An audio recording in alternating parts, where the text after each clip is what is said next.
Cheers. Amazing Race Canada, Season 5, Episode 2. Better? It was better. It was better. It was better. It was definitely better than the first I'm episode. drooling on myself. It was better than the first episode, which That wasn't didn't take much a of lot a to stretch. do. No, the first episode was kind of lame. This is better. It was really lame. This episode was less lame. Less lame. Yeah. You feel you didn't like it as much as I did. I didn't. I felt it was very. It was still very generic. It was still very bland. There was one good task. Everything else could have been done. They could have done it in a studio set in Toronto. I agree with that. We talked about that on a road trip we just did. All the tasks, maybe except for the fire one, was sort of related to Fort McMurray because Fort McMurray had the fire last year, but all of them could have been done anywhere. I mean, the whole 2 episodes we said could have been done in Toronto or within half of Toronto. All the tasks weren't really Vancouver related. These ones weren't really Alberta related. Fort McMurray related. I mean, if you're going to Fort McMurray, the things I want to see is like something with the oil stands, maybe if you can. Yeah. You get a fight in a break up a fight in a stripper bar, which is very Fort McMurray. That would be very Fort McMurray. Or clean up. Or perform in a stripper bar. That's quite Fort McMurray. Or clean up a work camp or something. Or cook for a work camp. Yeah. You know, I mean, the task, like you said, you do something that relates to it opens. Kevin and Ryan. It is Kevin and Ryan, right? Whatever. The Giver guys. Giver guys. That team from... They came in first on the episode 1. Foo First Bar. one's out. Team Foo Out Bar. they go. Team Foo Bar. There you go. And that was the highlight of their day. Go to Fort McMurray. That's they're opening. Yeah, everybody opens their envelopes, so they're flying to Fort McMurray. That is actually the plot of Foo Bar 2. The Giver guys go to Fort McMurray, but they actually have more fun in Fort McMurray than the Foo Bar guys here. Exactly.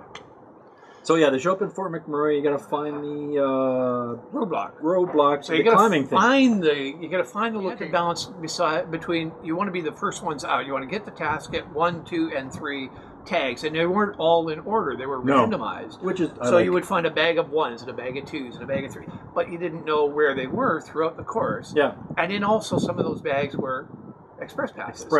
So the whole idea, the title of that particular task was a triple threat, and it's like, okay, the triple threat getting an express pass. There are 3 of them, and I think there's 3 levels to the rope course.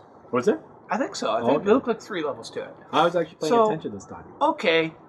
Yeah, maybe either one of us could have done this task. It was a fairly generic, basic task. Again, could have been anywhere. Yeah.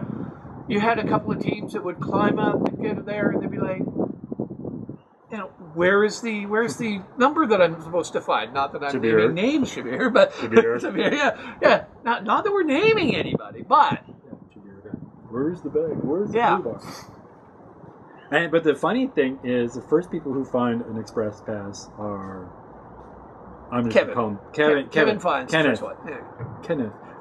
It's weird. Okay, here's another thing. He's a Giver guy, but his name is Kenneth. Oh, that was Kevin.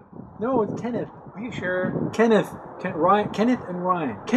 Is it Kenneth and Ryan? Kenneth sounds something like from Pride and Prejudice, Jane Austen. Kenneth. Ken or Kenner or Kenny. Whatever. That's a Foo Bar guy. Yeah. But not Kenneth. Yes. Anyway, and they find and of course 3, he's and very loud about it. Yes. He's very loud. He makes sure that everybody knows he found it. Okay. And rule number 1, don't tell anyone you found it. Just go, get all 3, tuck them in your pocket, say nothing, and walk out. That's it. But that's their thing. They're loud, and they're still kind of loud and still hamming it up. Annoying. Well, they're just hamming it up a bit. I don't see, I mean, he's always looking at the camera going like, just tone it down. They're Be very yourself. Forced for some reason. I don't get it, but okay. I like how Adam and Ryan were the last ones to get there, but she just went boom, boom, boom through it. Yeah. Despite the fact she talked about her leg and all that stuff. But it's like everybody's just kind of racing through it, and everybody eventually gets it done. It's not a big deal. It's not a hard, difficult task to do. Some people made it more difficult than it needed to be. True. Because they would, I noticed, at least one or two teams that would go back to the same place they just left. Yeah, you just got to plan They'd it. circled back and go right back to where they were. So, okay, maybe it's a little confusing once you're up there. Doesn't look that confusing from the ground. No. And of course, from the ground, you can't help. It's a roadblock. Yeah, you can't. So it's not like you can haul her up. You've already done that. Yeah, you can't do that. Yeah. So eventually, everybody gets the roadblock done. Everybody's heading out. The first ones to head out were Megan and Courtney. Megan and Courtney. Yeah. They were the first ones to get it, all the clues, knew they weren't going to get express pass, and they're out of there. Yeah. Now they're all heading off to the detour. Detour. Next to the detour. Detour was pull or... Pump it or pull it. Pump it or pull it. So pull it or push it, pump it or pull it. Pull is basically, it's a clay pigeon chute. Easy enough. And pump it, you got to haul this portable pump, which was 120 pounds, out to a swamp area over here, hook up all your hoses, and put a fire out 50 meters away. Yeah. I'm going to shoot stuff. I'm going to shoot stuff. I'm I'm sorry. shoot stuff. Give me a gun and let me shoot things. I'm going to shoot stuff. I mean, I'm not a great shot. Might wing a giver. You never know. Wing a giver. It's funny. But the other teams, especially the not as Most physical of the teams went for the pump it. And the I pull didn't it. get that. I would rather do a task where I'm just standing there going boom, boom, boom. I would figure it out instead of something that causes me to sweat and work hard. Yeah, you got to change, you got to haul stuff, you got to hook stuff up. You The other gotta one figure out show how it up works. and bang. Bang. You guys sure you got to hit 15, but over time, it's a shotgun. Yeah, Scatter. It's an easy thing to do. Even if you haven't used a gun before, it's relatively easy to do. Even a blind old guy can do that. Yeah. Yeah. You would probably do better because you've used guns before more than I have. I used to be very good at skeet shooting. Yeah, so there you go. But that's the thing. Something that's easier or something that's more physical, the easier one. Yeah. The other side, they all had, issues. Once the first team figured out that they had to have the pump in the water and how to hook up the hoses, all the hoses are the same, and all the pumps are the same. So the first team that did it, they had the hardship. Everybody else could just follow suit. Yeah, but the thing is, I think they were close to each other so they could see them. But the thing is, when you figure out how to do it, you don't go, hey, you do this, and this is the secret to the task. You say that, hey, you did it. Although this one is different because they would have seen you do it. You can see the green hose connects to the white hose. You're using the white hose at the fire, the green hose at the pump. Well, of course, they're enthusiastic. And Megan and Courtney and one of them says, hold on, I have to put on my socks. Excuse me, I must put on my socks. Which I'm going like, why are you putting on socks? Just get in the car and drive. Not entirely. You put them on in the car, for Christ's sake. Maybe she's the one driving. She can't drive with bare feet. She couldn't. She says, I can't, because she, I don't know which one they are. She said, I can't drive, so I'll have to wait for you to put on your socks. So Andrew and Ebony got ahead of them. That's why. Yeah. Which, in a sense, made not much difference, because then they showed up at the helicopter place, and then they brought in the dreaded math task. They had to do the math task. And the math task was actually a good task. I mean, so you had to add up your numbers and add up all from column A, all from column B, except you've got two separate spots that are missing numbers. And you have to come within this range over here. Yeah. Fairly basic math task. Well, your wife's a math teacher. So my wife's a math teacher. If we screwed up that task, she would never speak to either of us. So, You couldn't go home. I could not go home. I'd have to live in your basement. No, you cannot. I'm hurt. Yeah, you can live in my garage. Okay, so basically, I cannot screw up a math task. I can live in the garage. I can let you sleep out here in the deck in the summer. Oh, the deck is fine. Yeah, it's almost as nice as mine. Actually, I'll sleep on your front deck. It's new. No, the back deck. I don't want the neighbors to see. Don't want the neighbors to see. Thanks, Who's that old man in your front of your house? I am not feeling the love here. I'll get a puppy. So the math, like I said, we both agreed the math test. I like it when they do tasks like this instead of physical stuff, something mental thing. And it wasn't a really, really hard math task. Probably but not. It was a difficult math task. You had to think about it and go through it. And the best part, one of the best parts I love about the math task is Team Food Bar had to stop, think, and they got really quiet. And it was the best we've seen them all season so far. It was they were really quiet. They had nothing to say. There was no forced personality. No, there was no forced personality. It was basically you could almost see a bit of their real personality coming out. Going, they realized that they got to think this through. And they tried a few times. Meanwhile, other teams are zipping out.